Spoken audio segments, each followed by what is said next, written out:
ನಮಸ್ಕಾರ ಗೆಳೆಯರೇ, welcome to the digital master in Kannada YouTube ಚಾನಲ್ಗೆ ತಮಗೆಲ್ಲರಿಗೂ ಸ್ವಾಗತ ಸುಸ್ವಾಗತ. ಕಳೆದ ವಿಡಿಯೋದಲ್ಲಿ ನಾವು ವರ್ಲ್ಡ್ ಪ್ಯಾಡ್ಗೆ ಸಂಬಂಧಪಟ್ಟಂಥ ಸಾಫ್ಟ್ವೇರ್ ಬಗ್ಗೆ ನಾವು ಎಲ್ಲರೂ ತಿಳ್ಕೊಂಡ್ವಿ. ಈ ದಿನ ನಾವು ನೋಡ್ತಕ್ಕಂಥ ಇನ್ನೊಂದು ಅಪ್ಲಿಕೇಶನ್ ಸಾಫ್ಟ್ವೇರ್ ಯಾವುದು ಅಂತಂದರೆ ಅದು ನುಡಿ ಏನಪ್ಪ ಅಂತಂದರೆ ನಾವು ಕನ್ನಡವನ್ನು ಟೈಪ್ ಮಾಡಲಿಕ್ಕೆ ಯೂಸ್ ಮಾಡ್ತಕ್ಕಂಥ ಒಂದು ಅಪ್ಲಿಕೇಶನ್ ಸಾಫ್ಟ್ವೇರ್. ನಾವು ಸಿಸ್ಟಮ್ನಲ್ಲಿ ಕನ್ನಡವನ್ನು ಟೈಪ್ ಮಾಡಬೇಕು ಅಂತಂದರೆ ಅದು ಯಾವ ರೀತಿ, ನಮ್ಮ ಹತ್ರ ಇರೋದು ಇಂಗ್ಲೀಷ್ನ ಕ್ವಾಲಿಟಿ ಕೀಬೋರ್ಡ್ಸ್ ಇರುವಂಥದ್ದು. ಸೊ ಇಂಥ ಒಂದು ಕೀಬೋರ್ಡನ್ನು ನಾವು ಯೂಸ್ ಮಾಡಿಕೊಂಡು ಕನ್ನಡವನ್ನು ನಾವು ಹೇಗೆ ಟೈಪ್ ಮಾಡಬೇಕು ಅಂಥೇಳಿ ನಾವು ಇವತ್ತಿನ ವಿಡಿಯೋದಲ್ಲಿ ನಾವು ನೋಡ್ತಾ ಹೋಗೋಣ. ಮೊದಲಿಗೆ ನಾವೇನು ಮಾಡಬೇಕು, ನಿಮ್ಮ ಒಂದು ಕಂಪ್ಯೂಟರಲ್ಲಿ ನೀವು ಕನ್ನಡವನ್ನು ಟೈಪ್ ಮಾಡಬೇಕಾಗಿತ್ತು ಅಂತಂದರೆ ನಿಮ್ಮ ಒಂದು ಕಂಪ್ಯೂಟರ್ನಲ್ಲಿ ಆ ನುಡಿ ಸಾಫ್ಟ್ವೇರ್ ಇರಲೇಬೇಕಾಗ್ತದೆ. ಆ ನುಡಿ ಸಾಫ್ಟ್ವೇರ್ 4.0 5.0 ಈ ರೀತಿ ಸಾಫ್ಟ್ವೇರ್ಸ್ಗಳು ವರ್ಷನ್ಸ್ಗಳಿದಾವೆ. ನಿಮ್ಮ ಹತ್ರ ಯಾವುದಿದ್ರೂ ಕೂಡ ನಡೆಯುತ್ತೆ. ಮೊದಲಿಗೆ ನಾವೇನು ಮಾಡಬೇಕು, ನುಡಿ ಸಾಫ್ಟ್ವೇರನ್ನು ಓಪನ್ ಮಾಡ್ಕೋಬೇಕು. ನುಡಿ ಸಾಫ್ಟ್ವೇರ್ನ ನಾವು ಯಾವ ರೀತಿ ಓಪನ್ ಮಾಡ್ಕೋಬೇಕು ಅಂತಂದರೆ ಮೊದಲಿಗೆ ನಿಮ್ಮ ಡೆಸ್ಕ್ಟಾಪ್ನಲ್ಲಿ ಮೇಲೆ ಇರುವಂಥ ನುಡಿ ಐಕಾನ್ ಮೇಲೆ ನಾವು ಡಬಲ್ ಸಲ ಕ್ಲಿಕ್ ಮಾಡಬೇಕು. ಸಪೋಸ್ ಡೆಸ್ಕ್ಟಾಪ್ ಮೇಲೆ ಇಲ್ಲ ಅಂತಂದರೆ ನಾವೇನು ಮಾಡಬೇಕು, ಇಲ್ಲಿ ಸರ್ಚ್ ಬಾಕ್ಸ್ನಲ್ಲಿ ನುಡಿ ಅಂತ ಟೈಪ್ ಮಾಡಿದ್ರೆ ನಿಮಗಲ್ಲಿ ನುಡಿ ಆ್ಯಪ್ ಓಪನ್ ಆಗುತ್ತೆ. ಅದನ್ನು ಓಪನ್ ಮಾಡ್ಕೊಳ್ಳಿ. ಓಪನ್ ಮಾಡ್ಕೊಂಡು ಅದಾದಮೇಲೆ ನಿಮಗೆ ಇಲ್ಲಿ ನುಡಿ ಸಾಫ್ಟ್ವೇರ್ ಓಪನ್ ಆಗುತ್ತೆ. ನುಡಿ ಸಾಫ್ಟ್ವೇರ್ ಓಪನ್ ಆದಮೇಲೆ ನಿಮಗಿಂದು ಕೆಲವೊಂದಿಷ್ಟು ಆಪ್ಷನ್ಸ್ಗಳು ಕಾಣಿಸ್ತದೆ. ಈ ಎಲ್ಲ ಆಪ್ಷನ್ ಇದು ಕನ್ನಡ ಸಾಫ್ಟ್ವೇರ್ ಆಗಿರೋದ್ರಿಂದ ಇದರಲ್ಲಿ ಬರ್ತಕ್ಕಂಥ ಎಲ್ಲ ಆಪ್ಷನ್ಸ್ಗಳು ಕೂಡ ಕನ್ನಡದಲ್ಲೇ ಇರ್ತದೆ. ಅವು ಯಾವ್ಯಾವ ಆಪ್ಷನ್ಸ್ಗಳು ನಾನು ಅದ್ರ ಬಗ್ಗೆ ಎಕ್ಸ್ಪ್ಲನೇಷನ್ ಮಾಡ್ತಾ ಹೋಗ್ತೀನಿ. ಫಸ್ಟಿಗೆ ನೀವು ನೋಡ್ಬೋದು ಇಲ್ಲಿರುವಂಥ ಎಲ್ಲ ಆಪ್ಷನ್ಸ್ಗಳು ಕೂಡ ಕನ್ನಡದಲ್ಲೇ ಇದೆ. ಮತ್ತು ಇಲ್ಲಿ ಕೆಳಗಡೆ ಬರ್ತಕ್ಕಂಥ ಎಲ್ಲ ಟೂಲ್ಸ್ಗಳು ಕೂಡ ಹೈಡ್ ಆಗಿದ್ದಾವೆ, ನಾವು ಯೂಸ್ ಮಾಡ್ಕೊಳ್ಳಿಕ್ಕೆ ಬರೋದಿಲ್ಲ. ಸೊ ಏನಕ್ಕೆ ಅಂತಂದರೆ ನಾವು ಟೈಪ್ ಮಾಡ್ತಕ್ಕಂಥ ಅಥವಾ ನಾವು ವರ್ಕ್ ಮಾಡ್ತಕ್ಕಂಥ ನುಡಿ ಸಾಫ್ಟ್ವೇರ್ ಇನ್ನೂ ಕೂಡ ಆ್ಯಕ್ಟಿವ್ ಆಗಿಲ್ಲ. ನಾವು ಅದನ್ನು ಆ್ಯಕ್ಟಿವ್ ಮಾಡಬೇಕಾಗಿತ್ತು ಅಂದರೆ ನಾವೇನು ಮಾಡಬೇಕು, ಈ ಮೇಲ್ಗಡೆ ಇರುವಂಥ ಎಲ್ಲ ಒಂದು ಮೆನುನಲ್ಲಿ ಇರ್ತಕ್ಕಂಥ ಆಪ್ಷನ್ಸ್ಗಳನ್ನು ಮೊದಲಿಗೆ ತಿಳಿಬೇಕು. ಹಾಗಾದರೆ ಫಸ್ಟ್ ನಾವು ನೋಡ್ತಕ್ಕಂಥ ಒಂದು ನೇಮ್ ಯಾವುದಪ್ಪ ಅಂತಂದರೆ ಕಡತ ಅಂತಂದರೆ ಏನು? ಕಡತ ಅಂತಂದರೆ ನಾವು ಇಂಗ್ಲೀಷ್ನಲ್ಲಿ ಫೈಲ್ ಅಂತ ಕರಿತೀವಿ. ಇದು ಕನ್ನಡ ಸಾಫ್ಟ್ವೇರ್ ಆಗಿರೋದ್ರಿಂದ ಇದರಲ್ಲಿ ಕನ್ನಡದಲ್ಲಿ ಮಾತ್ರ ತೋರಿಸ್ತದೆ. ಇಲ್ಲಿ ಕಡತವನ್ನು ನಾವು ಇಂಗ್ಲೀಷ್ನಲ್ಲಿ ಫೈಲ್ ಅಂತ ಕರಿತೀವಿ. ಸಂಪಾದನೆ ಅಂತಂದರೆ ಎಡಿಟ್ ಅಂತ ಕರಿತೀವಿ. ವಿನ್ಯಾಸ ಅಂತಂದರೆ ಡಿಸೈನ್ ಅಂತ ಕರಿತೀವಿ. ಆಯ್ಕೆ ಅಂದರೆ ಸೆಲೆಕ್ಟ್ ಅಂತ ಕರಿತೀವಿ. ತೋರಿಸು ಅಂದರೆ ವ್ಯೂ. ಉಪಕರಣಗಳು ಅಂದರೆ ಟೂಲ್ಸ್. ಕಿಟಕಿ ಅಂತಂದರೆ ವಿಂಡೋ ಅಂತ ಕರಿತೀವಿ. ಸಹಾಯ ಅಂತಂದರೆ ಹೆಲ್ಪ್. ಇವೆಲ್ಲವೂ ಕೂಡ ಕನ್ನಡದಲ್ಲಿರ್ತಕ್ಕಂಥ ಪದಗಳು, ಅಂದರೆ ಮೆನುವಲ್ಲಿ ಇರ್ತಕ್ಕಂಥ ಕೆಲವೊಂದಿಷ್ಟು ಆಪ್ಷನ್ಸ್ಗಳು. ಯಾವ್ಯಾವ ಆಪ್ಷನ್ಸ್ಗಳು ನಿಮಗೆ ಹೇಗೆ ಯೂಸ್ ಆಗ್ತವೆ ಅನ್ನುವಂಥದ್ದನ್ನು ನಾನು ನಿಮಗೆ ವಿಡಿಯೋದ ಉದ್ದಕ್ಕೂ ಎಲ್ಲ ಕೂಡ ತಿಳಿಸ್ತಾ ಹೋಗ್ತೀನಿ. ಮೊದಲಿಗೆ ಕಡತದಲ್ಲಿರ್ತಕ್ಕಂಥ ಆಪ್ಷನ್ಸ್ಗಳು ಕೂಡ ಕನ್ನಡದಲ್ಲೇ ಇರ್ತದೆ. ಹೊಸ ಅಂತಂದರೆ ಏನು? ಹೊಸ ಅಂದರೆ ನಾವು ಇಂಗ್ಲೀಷ್ನಲ್ಲಿ ನೀವು ಅಂತ ಕರಿತೀವಿ. ಅಂದರೆ ನಮಗಿಲ್ಲಿ ಹೊಸ ಪೇಜಸ್ ಬೇಕಾಗಿತ್ತು ಅಂತಂದರೆ ಹೊಸ ಅಂತ ಕೊಡಬೇಕು. ನಾನು ವರ್ಡ್ ಪ್ಯಾಡ್ನಲ್ಲಿ ಕೂಡ ಇದ್ರ ಬಗ್ಗೆ ಹೇಳಿದ್ದೀನಿ. ನೀವು ಅಂತಂದರೆ ಅಲ್ಲಿ ನೀವು ಪೇಜನ್ನು ತೊಗೋಬೇಕಾಗಿತ್ತು ಅಂದರೆ ನಾವು ನ್ಯೂ ಆಪ್ಷನ್ನ ತೊಗೋಬೇಕು. ಅದೇ ರೀತಿಯಲ್ಲಿ ಹೊಸ ಪೇಜಸನ್ನು ತೊಗೋಬೇಕಾಗಿತ್ತು ಅಥವಾ ಮೊದಲಿಗೆ ನಾವು ಟೈಪ್ ಮಾಡಬೇಕಾದ್ರೆ ನಮಗೆ ಪೇಜಸ್ ಬೇಕು ಅಂತಂದರೆ ನಾವೇನು ಮಾಡಬೇಕು, ಈ ಹೊಸ ಆಪ್ಷನ್ನ ನಾವು ಸೆಲೆಕ್ಟ್ ಮಾಡಬೇಕು. ಸೆಲೆಕ್ಟ್ ಮಾಡ್ಕೊಂಡಾದ್ಮೇಲೆ ಇಲ್ಲಿ ನಿಮಗೆ ಟೈಪ್ ಮಾಡಲಿಕ್ಕೆ ಒಂದು ಏರಿಯಾ ವೈಟ್ ಪೇಜಸ್ ಕ್ರಿಯೇಟ್ ಆಗ್ತದೆ. ಇಲ್ಲಿ ನೀವೇನು ಮಾಡ್ಬೋದು, ನೀವು ಕನ್ನಡವನ್ನು ಟೈಪ್ ಮಾಡ್ಬೋದು.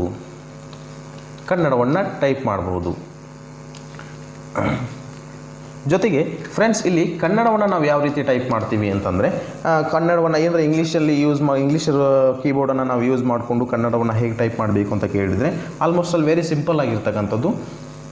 ಇಲ್ಲಿ ನೀವು ಎಲ್ಲರೂ ಕೂಡ ಟೆಕ್ಸ್ಟ್ ಮೆಸೇಜ್ಗಳನ್ನು ಕಳಿಸ್ತಾ ಇರ್ತೀರಿ ನಿಮ್ಮ ಫ್ರೆಂಡ್ಸ್ಗೆ, ರಿಲೇಟಿವ್ಸ್ಗೆ, ಯಾರಿಗಾದರೂ ಕೂಡ ನೀವೇನು ಮಾಡ್ತೀರಿ, ಟೆಕ್ಸ್ಟ್ ಮೆಸೇಜ್ಗಳನ್ನು ಕಳಿಸ್ತಾ ಇರ್ತೀರಿ ಅಥವಾ ವಾಟ್ಸಪ್ ಮೆಸೇಜ್ಗಳನ್ನು ಕಳಿಸ್ತಾ ಇರ್ತೀರಿ, ಚಾಟಿಂಗ್ ಎಲ್ಲ ಮಾಡ್ತಾ ಇರ್ತೀರಿ. ಸೊ ನೀವು ಚಾಟಿಂಗ್ ಮಾಡಬೇಕಾದ್ರೆ ಏನು ಮಾಡ್ತೀರಿ, ಒಂದು ಇಂಗ್ಲೀಷಿನ ವರ್ಡ್ಸ್ಗಳನ್ನು ಆಲ್ಫಾಬೆಟ್ಸ್ಗಳನ್ನು ಯೂಸ್ ಮಾಡಿಕೊಂಡು ನಾವು ಕನ್ನಡದಲ್ಲಿ ಚಾಟಿಂಗನ್ನು ಮಾಡ್ತಕ್ಕಂಥದ್ದು ರೂಢಿ. ಸೊ ನಾನು ಕೂಡ ಹಾಗೆ ಮಾಡ್ತಾಯಿದ್ದೆ, ಇವಾಗ ಕೂಡ ಹಾಗೆ ಮಾಡ್ತೀನಿ. ಕನ್ನಡದಲ್ಲಿ ನಾವು ಇಂಗ್ಲೀಷ್ ವರ್ಡ್ಸ್ಗಳನ್ನು ಯೂಸ್ ಮಾಡಿಕೊಂಡು ಕನ್ನಡದಲ್ಲಿ ಟೈಪ್ ಮಾಡ್ತಕ್ಕಂಥದ್ದು. ಆ ಟೈಪ್ ಮಾಡುವಂಥ ಸಂದರ್ಭದಲ್ಲಿ ನಾವು ಯಾವ ಒಂದು ವರ್ಡ್ಸ್ಗಳನ್ನ, ಯಾವ ಒಂದು ಆಲ್ಫಾಬೆಟ್ಸ್ಗಳನ್ನು ಯೂಸ್ ಮಾಡ್ಕೋತೀವೋ ಅದೇ ಆಲ್ಫಾಬೆಟ್ಸನ್ನು ನಾವು ಇಲ್ಲಿ ಯೂಸ್ ಮಾಡಿದಾಗ ನಮಗೆ ಕನ್ನಡವು ಟೈಪ್ ಆಗಲಿಕ್ಕೆ ಬರ್ತಕ್ಕಂಥದ್ದು. ಫಸ್ಟಿಗೆ ನಾವು ಎಯನ್ನು ಪ್ರೆಸ್ ಮಾಡಿದಾಗ ಅ ಬರ್ತದೆ, ಬಿಯನ್ನು ಪ್ರೆಸ್ ಮಾಡಿದಾಗ ಬ ಬರ್ತದೆ, ಸಿಯನ್ನು ಪ್ರೆಸ್ ಮಾಡಿದಾಗ ಚ ಬರ್ತದೆ. ಸೊ ಇಲ್ಲಿ ಜಿಯನ್ನು ಪ್ರೆಸ್ ಮಾಡಿದಾಗ ಘ, ಎಚ್-ಅನ್ನು ಪ್ರೆಸ್ ಮಾಡಿದಾಗ ಹ, ಡಿಯನ್ನು ಪ್ರೆಸ್ ಮಾಡಿದಾಗ ಧ, ಎಸ್-ಅನ್ನು ಪ್ರೆಸ್ ಮಾಡಿದಾಗ ಸ. ನಿಮಗೆ ತಿಳಿದಿರಬೇಕು. ಅಂದರೆ ನಾವು ಯಾವ ಒಂದು ವರ್ಡನ್ನು ಪ್ರೆಸ್ ಮಾಡ್ತೀವೋ ಆ ಒಂದು ವರ್ಡು ಕನ್ನಡದಲ್ಲಿ ಟೈಪ್ ಆಗ್ತಕ್ಕಂಥದ್ದು. ಈಗ ಕೆ ಅಂದರೆ ಕ, ಎಲ್ ಅಂದರೆ ಲ. ಸಪೋಸ್ ನಮಗೆ ಆ ಬೇಕಾಗಿತ್ತು, ಆ ಅಂತಂದರೆ ಈಗ ಅ ಟೈಪ್ ಮಾಡಲಿಕ್ಕೆ ನಾವು ಎಯನ್ನು ಪ್ರೆಸ್ ಮಾಡಿದ್ವಿ.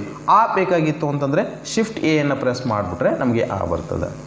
ಈಗ ನಾವು ಎಸ್ ಅನ್ನು ಪ್ರೆಸ್ ಮಾಡಿದಾಗ ಸ ಬಂತು, ನಮಗೆ ಶ ಬೇಕು ಅಂತಂದರೆ ಅದೇ ಶಿಫ್ಟ್ ಹಿಡಿದು ಎಸ್ ಅನ್ನು ಹೊಡೆದ್ರೆ ಶ ಬರ್ತದೆ. ಈಗ ಧ ಬಂದಾಗ ಸಣ್ಣ ಧ ಅಂತ ಕರಿತೀವಿ, ಆ ಸಣ್ಣ ಧ ಬಂತು. ನಾವು ಶಿಫ್ಟ್ ಡಿ ಅನ್ನು ಪ್ರೆಸ್ ಮಾಡಿದಾಗ ನಮಗೆ ದೊಡ್ಡ ಧ ಬರ್ತದೆ. ಈ ರೀತಿ ನಾವೇನು ಮಾಡಬೇಕು, ಕನ್ನಡವನ್ನು ಟೈಪ್ ಮಾಡಬೇಕು. ಹಾಗೆ ಮತ್ತು ಅದರ ಜೊತೆಗೆ ನಾವು ಒತ್ತಕ್ಷರಗಳನ್ನು ಹೇಗೆ ಪ್ರೆಸ್ ಮಾಡಬೇಕು. ಫಾರ್ ಎಕ್ಸಾಂಪಲ್ ಇವಾಗ ಅಮ್ಮ ಅಂತ ನಾವು ಟೈಪ್ ಮಾಡಬೇಕು. ಅಮ್ಮ ಅಂತ ಟೈಪ್ ಮಾಡಬೇಕಾದ್ರೆ ನೀವೇನು ಮಾಡ್ತೀರಿ, ಅಮ್ಮ ಅಂದರೆ ಎ ಡಬಲ್ ಎಮ್ ಹೊಡೆದ್ರೆ ಅಮ್ಮ ಬರ್ತದೆ ಅಂತ ನೀವು ಅನ್ಕೋಬಹುದು. ಇಲ್ಲ, ನೀವು ಡಬಲ್ ಎಮ್ ಹೊಡೆದ್ರೆ ಅದು ಒಂದು ಮ ಎಕ್ಸ್ಟ್ರಾ ಆಗ್ತದೆ. ಸೊ ನಾವಿಲ್ಲಿ ಏನು ಮಾಡಬೇಕು, ಅಮ್ಮ ಮಾಡಿಕೊಂಡು ಅಮ್ಮ ಅಂತ ನಾವು ಟೈಪ್ ಮಾಡಬೇಕಾಗಿತ್ತು ಅಂದರೆ ಫಸ್ಟಿಗೆ ಎಮ್ ಅನ್ನು ಹೊಡಿಬೇಕು. ಅಲ್ಲಿ ನಮ್ಗೆ ಮ ಅಂತ ಬಂತು. ಮ ಅಂತ ಬಂದಮೇಲೆ ನಿಮ್ಗೆ ಗೊತ್ತಿರಬೇಕು, ಒಂದು ಒತ್ತಕ್ಷರ ಬೇಕು ಅಂದರೆ ಆ ಮೊದಲಿನ ಅಕ್ಷರಗಳು ಏನಾಗಿರಬೇಕು, ವ್ಯಂಜನ ಆಗಿರಬೇಕು. ವ್ಯಂಜನ ಆಗಿದ್ದರೆ ಮಾತ್ರ ನಮ್ಗೆ ಇಲ್ಲಿ ಒತ್ತಕ್ಷರನ ಕೊಡಲಿಕ್ಕೆ ಬರ್ತದೆ. ಸೊ ನೀವು ಒತ್ತಕ್ಷರವನ್ನು ಬಿಡಿಸಿ ಬರೆದಾಗ ನಿಮಗಲ್ಲಿ ಒಂದು ವ್ಯಂಜನ ಬರ್ತದೆ, ಇನ್ನೊಂದು ಅಕ್ಷರಗಳು ಬರ್ತದೆ. ಸೊ ನಾವಿಲ್ಲಿ ವ್ಯಂಜನ ಮಾಡ್ಕೊಂಡ್ಮೇಲೆ ಮತ್ತೆ ಎಮ್ ಅನ್ನು ಪ್ರೆಸ್ ಮಾಡಿದಾಗ ನಮಗಿಲ್ಲಿ ಅಮ್ಮ ಅಂತ ಅಕ್ಷರ ಪೂರ್ತಿಯಾಗುತ್ತೆ. ಹಾಗಾದರೆ ವ್ಯಂಜನ ಯಾವ ರೀತಿ ಮಾಡಬೇಕು ಅಂತಂದರೆ, ನೀವು ಟೈಪ್ ಮಾಡಿರ್ತಕ್ಕಂಥ ಮ ಆದಮೇಲೆ ಎಫ್ ಅನ್ನು ಪ್ರೆಸ್ ಮಾಡಬೇಕು. ಎಫ್ ಅನ್ನು ಪ್ರೆಸ್ ಮಾಡಬೇಕು. ಎಫ್ ಅನ್ನು ಪ್ರೆಸ್ ಮಾಡಿದಾಗ ಆ ಒಂದು ವರ್ಡ್ ಏನಾಗುತ್ತೆ, ವ್ಯಂಜನ ಆಗುತ್ತೆ. ಆಮೇಲೆ ನೀವು ನಿಮಗೆ ಬೇಕಾದಂಥ ಒತ್ತಕ್ಷರದ ಒಂದು ವರ್ಡನ್ನು ಪ್ರೆಸ್ ಮಾಡಿದಾಗ ನಿಮಗೆ ಆ ಒತ್ತಕ್ಷರ ಅಲ್ಲಿ ಅಪ್ಲೈ ಆಗುತ್ತೆ. ಸೊ ನಾವು ಈ ರೀತಿ ಏನು ಮಾಡ್ತೀವಪ್ಪ ಅಂತಂದರೆ ಕನ್ನಡವನ್ನು ಟೈಪ್ ಮಾಡಬೇಕು. ಒಂದು ಸಲ ಪೂರ್ತಿಯಾಗಿ ನಾನೇ ಎಲ್ಲ ಹೇಳೋದಿಲ್ಲ, ನಾನು ನಿಮ್ಗೆ ಏನು ಮಾಡಿದೆ, ಜಸ್ಟ್ ಯಾವ ರೀತಿ ಟೈಪ್ ಮಾಡಬೇಕು ಅನ್ನೋದನ್ನು ನಾನು ಇವತ್ತು ನಿಮಗೆ ತಿಳಿಸ್ಕೊಟ್ಟೆ. ಒತ್ತಕ್ಷರನ ಯಾವ ರೀತಿ ಟೈಪ್ ಮಾಡಬೇಕು ಅನ್ನೋದನ್ನು ತಿಳಿಸ್ಕೊಟ್ಟಿದ್ದೀನಿ. ಸೊ ನೀವೇನು ಮಾಡಬೇಕು ಅಂದರೆ, ನಿಮ್ಮ ಹತ್ರ ಕಂಪ್ಯೂಟರ್ ಅಥವಾ ಪಿ ಸಿ ಇದ್ದರೆ ನೀವೇನು ಮಾಡಿ, ಅಥವಾ ಈಗ ಸುಲಭವಾಗಿ ನೀವು ಮೊಬೈಲಲ್ಲೂ ಕೂಡ ಕನ್ನಡ ಕೀಬೋರ್ಡ್ಸ್ಗಳು ಬರ್ತದೆ, ನೀವು ಅದರಲ್ಲೂ ಕೂಡ ಏನು ಮಾಡ್ಬೋದು, ನೀವು ಪ್ರಾಕ್ಟೀಸ್ ಮಾಡ್ಬೋದು. ನಮ್ಮ ಹತ್ರ ಪಿ ಸಿ ಇಲ್ಲ, ನಮ್ಮ ಹತ್ರ ಮೊಬೈಲ್ ಇದೆ ಅಂತಂದರೆ ನೀವು ಮೊಬೈಲಲ್ಲೂ ಕೂಡ ನೀವೇನು ಮಾಡ್ಬೋದು, ಕನ್ನಡದಲ್ಲಿ ಟೈಪ್ ಮಾಡಿ ಪ್ರಾಕ್ಟೀಸ್ ಮಾಡ್ಬೋದು. ಬಟ್ ನೀವಲ್ಲಿ ಕನ್ನಡದಲ್ಲಿ ಟೈಪ್ ಮಾಡುವಂಥ ಸಂದರ್ಭದಲ್ಲಿ ಕೆಲವೊಂದು ಸಲ ಡಿಕ್ಷನರಿ ಓಪನ್ ಆಗ್ತದೆ.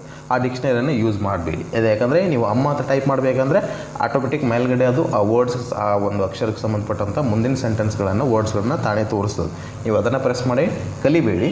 ಸೊ ಈ ಒಂದು ಟ್ರಿಕ್ಸನ್ನು ಯೂಸ್ ಮಾಡಿ ಕಲೀರಿ. ಅಂದರೆ ನೀವು ಮುಂದೆ ಯಾವುದಾದ್ರೂ ಜಾಬ್ಗೆ ಹೋದರೆ ನೀವು ಕಂಪ್ಯೂಟರ್ನಲ್ಲಿ ಕನ್ನಡವನ್ನು ಟೈಪ್ ಮಾಡೋದು ಬಹಳಷ್ಟು ಕಡ್ಡಾಯವಾಗಿದೆ. ಈಗ ನೀವು ಎಲ್ಲೇ ಟೈಪ್ ಮಾಡಲಿಕ್ಕೆ ಅಥವಾ ಎಲ್ಲೇ ಜಾಬ್ ಮಾಡಲಿಕ್ಕೆ ಹೋಗ್ತೀನಿ ಅಂತಂದರೆ ನಿಮ್ಗೆ ಅಲ್ಲಿ ಕನ್ನಡ ಬರಲೇಬೇಕು. ಕನ್ನಡ ಟೈಪಿಂಗ್, ಸ್ಪೀಡ್ ಟೈಪಿಂಗ್ ಇವೆಲ್ಲ ಕೋರ್ಸಸ್ಗಳು ಕಂಪ್ಲೀಟ್ ಆಗಿರಲೇಬೇಕು. ಸೊ ನೀವಿಲ್ಲಿ ಏನಪ್ಪ ಅಂತಂದರೆ ನೀವು ಕಂಪ್ಯೂಟ್ರಿಗೆ ಸಂಬಂಧಪಟ್ಟಂಗೆ, ಕಂಪ್ಯೂಟ್ರಿಗೆ ರಿಲೇಟೆಡ್ ನೀವು ಕಲಿತ್ರೆ ನಿಮಗೆ ಬಹಳ ಹೆಲ್ಪ್ಫುಲ್ ಆಗ್ತಕ್ಕಂಥದ್ದು. ಸೊ ನೀವು ಮೊದಲಿಗೆ ಇದನ್ನು ಪ್ರಾಕ್ಟೀಸ್ ಮಾಡಿ, ನಿಮಗೆ ಬೇಕಾದಂಥ, ನಿಮಗೆ ಬರ್ತಕ್ಕಂಥ ಎಲ್ಲ ಡೌಟ್ಸ್ಗಳನ್ನು ನಮಗೆ ಕಮೆಂಟ್ ಬಾಕ್ಸ್ನಲ್ಲಿ ತಿಳಿಸಿ. ನಾವು ಮತ್ತೆ ಇದಕ್ಕೆ ಸಂಬಂಧಪಟ್ಟಂಥ ವೀಡಿಯೋಸ್ಗಳನ್ನು ಮತ್ತೆ ಮುಂದಿನ ವೀಡಿಯೋಸ್ಗಳಲ್ಲಿ ಅಪ್ಲೋಡ್ ಮಾಡ್ತೀವಿ. ಈ ಒಂದು ವಿಡಿಯೋ ನಿಮಗೆ ಮಾಹಿತಿ ಸಂಪೂರ್ಣವಾಗಿದ್ದರೆ, ಜೊತೆಗೆ ನಿಮಗೆ ಇದೇ ಥರದ ರಿಲೇಟೆಡ್ ವೀಡಿಯೋಸ್ಗಳು ಯಾವುದಾದ್ರೂ ಬೇಕಾಗಿದ್ದರೆ, ಅಂದರೆ ಪ್ರಾಪರ್ಲಾಗಿ ಇದೇ ಟಾಪಿಕಲ್ಲಿ ನಮಗೆ ವಿಡಿಯೋ ಬೇಕು, ನಮಗೆ ಎಮ್ ಎಸ್ ವರ್ಡ್ ಬಗ್ಗೆ ಬೇಕು, ಅಥವಾ ಪವರ್ ಪಾಯಿಂಟ್ ಬಗ್ಗೆ ಬೇಕು, ಎಕ್ಸೆಲ್ ಬಗ್ಗೆ ಬೇಕು, ಟ್ಯಾಲಿ ಬಗ್ಗೆ ಬೇಕು ಅಂದರೆ ನೀವೇನು ಮಾಡಿ ಕಮೆಂಟ್ ಬಾಕ್ಸ್ನಲ್ಲಿ ತಿಳಿಸಿ. ನಿಮಗೆ ಬೇಕಾದಂಥ ವೀಡಿಯೋಸ್ಗಳನ್ನ ನಾವು ಏನು ಮಾಡ್ತೀವಿ, ಅಪ್ಲೋಡ್ ಮಾಡ್ತಕ್ಕಂಥ ಕೆಲಸ ಮಾಡ್ತೀವಿ.